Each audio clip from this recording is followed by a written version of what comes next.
Raggiungendo il 3% potremo ottenere anche dei parlamentari nei collegi plurinominali, cosa che per noi è molto importante, è un obiettivo che siamo certi di riuscire a raggiungere questa volta. Ed è il 3% l'obiettivo di queste elezioni per Più Europa, percentuale che in semplici numeri si traduce con circa 1 milione di voti, risultato raggiunto nelle precedenti elezioni europee e sfiorato nelle elezioni politiche del 2018. Nel 2018 noi siamo arrivati al 2,6, ma la coalizione, solo il Partito Democratico, lo prendo come esempio, ha eletto 41 parlamentari.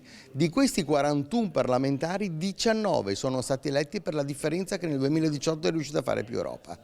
Per cui chi pensa che il partito che non raggiunga il 3% sia un voto sprecato, non è così, perché contribuisce alla vittoria di un'alleanza di centro-sinistra in una battaglia contro, diciamo, la destra sovranista, o limita il numero dei parlamentari che la destra sovranista potrebbe fare. Una sfida politica all'ultimo voto dove saranno i territori a fare la differenza, territori che ora devono giocare la partita del PNRR, piano che Più Europa dice di attuare subito, respingendo così al mittente le proposte di revisione arrivate soprattutto dal centrodestra. Il PNRR è una grandissima opportunità che l'Europa ha dato a disposizione dell'Italia e andrà gestito con efficienza ed efficacia, con forte responsabilità, tanto a livello nazionale quanto soprattutto a livello territoriale. Questo è l'obiettivo da parte di Più Europa e mio personale, portare sui territori la maggior possibilità di sviluppo economico che il PNRR può dare, tanto alle famiglie quanto alle imprese. E a proposito di territorio, l'altra partita in Veneto rimane quella dell'autonomia. L'autonomia del Veneto viene richiesta dalla Lega da 1780 giorni circa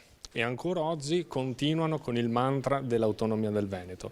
Più Europa è un partito federale, federalista a livello europeo. Noi poniamo la centralità dei territori all'interno di un mosaico nazionale.